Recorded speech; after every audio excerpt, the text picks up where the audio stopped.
Trying to do a little bit of body work. I've discovered Evercoat.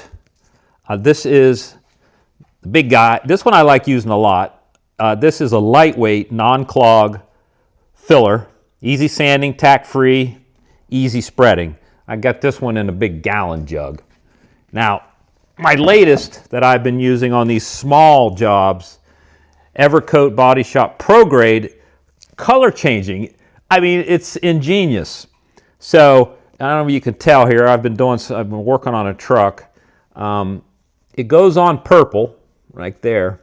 Once you mix in a little bit of your hardener, it dries green when it's ready to sand. And I'm really liking this. It's spreads easy, levels, sands easy. Much better than some of the other stuff I had been using.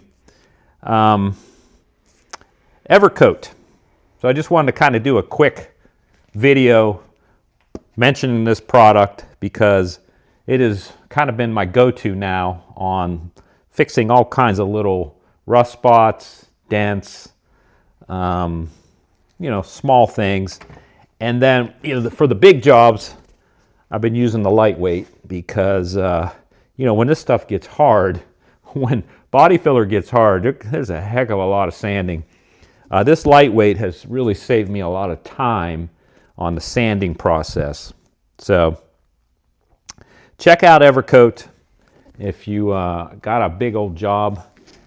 Maybe you got a show truck like this one there that you had to fix a bunch of waves in the body panels, from years and years of abuse. Evercoat, a great line of professional body fillers.